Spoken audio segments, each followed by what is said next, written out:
Hi hello welcome to టీవీ24. నారా లోకేష్ గారు నిన్న కూడా క్రికెట్ మ్యాచ్కి వెళ్ళారు. గతంలో కొలంబో వెళితే కొంతమంది విమర్శించినటువంటి పరిస్థితి కనిపించింది.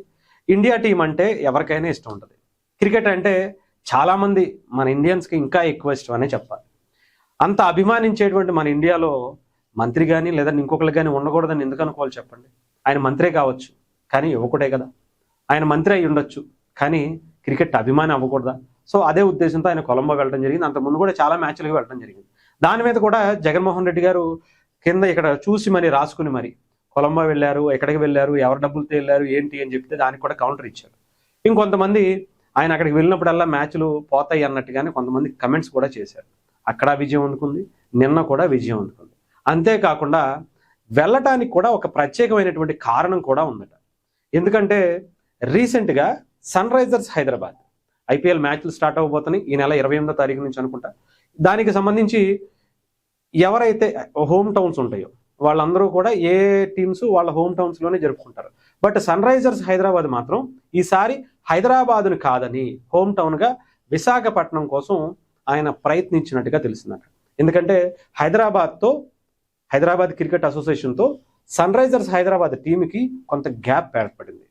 అప్పుడు ఆయన అదే టైంలో ఇలా మ్యాచ్లకు వెళ్ళటం, అటు జైషా గారిని కలవటం, లేదంటే క్రికెట్కి సంబంధించినటువంటి పెద్దల్ని తరచుగా కలవటం అనేది చేసినప్పుడు ఆ హోమ్ టౌన్ని విశాఖపట్నానికి సన్ రైజర్స్ హైదరాబాద్ అని ఉండేది విశాఖపట్నం హోమ్ టౌన్గా ఈసారి మ్యాచ్లు జరపాలని ఒక ప్రతిపాదన పెట్టారట. అన్ని వసతులు కూడా మేము ఇస్తాము, సెక్యూరిటీ కూడా మేము ఇస్తాము, దయచేసి ఈ ఆతిథ్యాన్ని మాకు ఇవ్వండి అని చెప్పి అడిగినట్టుగా తెలుస్తుంది. దానికి సన్ రైజర్స్ టీంతో పాటు బీసీసీఐ ఐపీఎల్కి సంబంధించినటువంటి వాళ్ళు కూడా యాక్సెప్ట్ చేసినట్టుగా తెలుస్తుంది. ఏదో వెళ్ళాం కదా అంటే స్వామి కార్యం స్వకార్యం కూడా అవుతుంది. సో అంతేకాదు చాలా క్లియర్గా ఆయన సొంత డబ్బులు పట్టుకుని వెళ్ళి మరి టికెట్తో ఆయన సొంత డబ్బులు పెట్టి కొనుక్కుని మరి ప్రజల కోసం ఆయన అక్కడికి వెళ్ళి మాట్లాడడం జరిగింది. ఆంధ్రప్రదేశ్ అభివృద్ధి కోసం అక్కడికి వెళ్ళి మాట్లాడుతున్నారు. అలాగే ఆయన ఒక అభిమానిగా క్రికెట్ చూస్తూ ఎంజాయ్ చేస్తూ వాళ్ళకి ఇండియా టీంకి సపోర్ట్ ఇచ్చినటువంటి పరిస్థితి కూడా కనిపించింది. అంతేకాదు నిన్న అంటే జగన్మోహన్ రెడ్డి గారు మాట్లాడుతున్నారు చాలా క్లారిటీగా. ఆయనకి లోకేష్ గారు అంటే పోనీ అలా విమర్శ చేయొచ్చు. మరి నిన్న మనకి చాలామంది సెలబ్రిటీస్ అక్కడికి వెళ్ళారు. ముఖ్యంగా కేంద్ర హోంమంత్రి అమిత్ షా గారు కూడా అక్కడ ఉన్నారు. చాలామంది ఇప్పుడు సోషల్ మీడియాలో ఇదే మాట్లాడుతున్నారు. లోకేష్ గారిని నువ్వు మాట్లాడినట్టుగా జగన్మోహన్ రెడ్డి గారు ఇలా స్క్రిప్ట్ రాసుకుని అది ఏదైతే నువ్వు చదివి మాట్లాడావో అలాగే మీరు అమిత్ షా గారి గురించి కూడా మాట్లాడతారా? ఆయన కూడా మీరు ఎందుకు వచ్చారు, ఇలాగే మీ డబ్బులు ఖర్చు పెట్టుకుని జనాల డబ్బులతో జల్సాలు చేయడానికి వెళ్ళారా అని మాట్లాడేటువంటి ధైర్యం ఉందా అని జగన్మోహన్ రెడ్డి గారిని క్వశ్చన్ చేస్తున్నటువంటి పరిస్థితి కనిపించింది.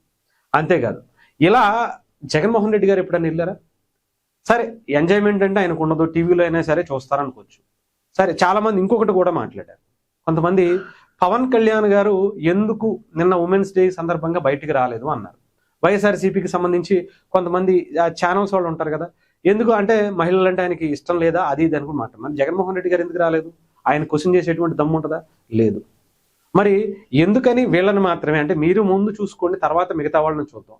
అక్కడ లోకేష్ గారు, పవన్ కళ్యాణ్ గారు ఆంధ్రప్రదేశ్ కోసం ఎంత కష్టపడుతున్నారో ప్రత్యేకించి చెప్పాల్సిన అవసరం లేదు. మీరు ఈ రాష్ట్రానికి సంబంధించినటువంటి అభివృద్ధి కోసం ఏదో ఒక రకంగా విభజించాలి, ఏదో ఒక రకంగా రాకుండా అడ్డుకోవాలనేటువంటి ప్రయత్నం మీరు చేస్తున్న అవన్నీ దాటుకుంటూ వీళ్ళు చాలా బలంగా ముందుకెళ్తున్నారు అనేది అయితే అర్థమవుతుంది. సో ఏదేమైనా సరే జగన్మోహన్ రెడ్డి గారు తాడేపల్లి ప్యాలెస్కి వచ్చి మళ్ళీ ఎప్పుడు ప్రెస్ మీట్ పెడతారు, దాంట్లో మరి ఎప్పుడు అమిత్ షా గారి గురించి కూడా మాట్లాడతారు. ఇలా క్రికెట్కి మీరు సొంత డబ్బులు పెట్టి కాకుండా ఇలా ప్రజల సొమ్ముతో జల్సాలు చేసుకోవడానికి అమిత్ షా గారు వెళ్ళారు అనేటువంటి క్వశ్చన్ మరి రేపొద్దున ప్రెస్ మీట్లో తాడేపల్లి ప్యాలెస్కి వచ్చినప్పుడు ఏదైతే విజిటింగ్ పాలిటిక్స్ కోసం ఆంధ్రప్రదేశ్లో అడుగు పెడతా ఉంటారు, మరి అలా ఆ టైంలో ఏమన్నా అడుగుతారా? చూద్దాం.